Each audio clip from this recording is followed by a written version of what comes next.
New details into the living arrangements of alleged Bondi gunman Sajid Akram have come to light, amid reports the shooter's wife has refused to claim his body.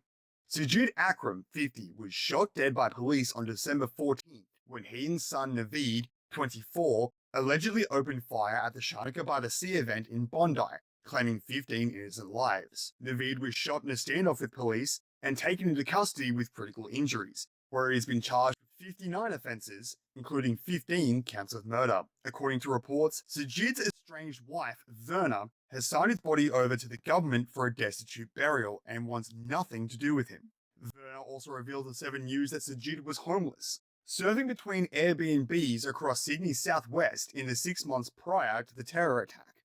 Akram and son Naveed went on a month-long trip to the Philippines in November, where the family pair reportedly received military-style training in Mindanao, a claim that Philippines officials are pushing back on. What were they doing in the Philippines? What were the circumstances relating to their trip, and how did it affect us here in New South Wales? The Bureau of Immigration confirmed the duo arrived in the Philippines on November 1st, before making their way to Davao City on Mindanao, where they left on November 28th. The Police Regional Office 11 took note of information provided by Australian counterterrorism experts. Based on the investigation conducted, PRO 11 confirmed that the 2 individuals arrived in Davao City and stayed in GV Hotel for almost a month before leaving the area.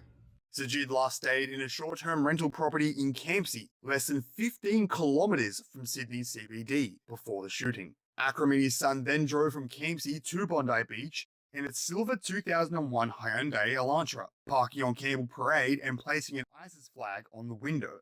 Sajid and Naveed then allegedly began firing onto beachgoers at around 6:47 p.m. on December 14th.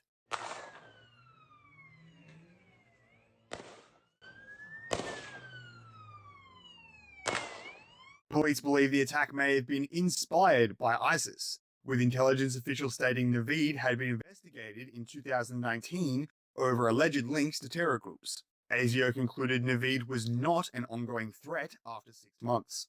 What happened back then was there were people who were well and truly within the sights and being watched by our security, intelligence and law enforcement agencies. And if anyone they associate with matches that same ideology, then effectively they stay in scope as well. Back then he didn't. In the years that followed, that changed. 1 week on from the attack, which claimed 15 lives, shooter Sajid's body remains in the morgue at the coroner's office.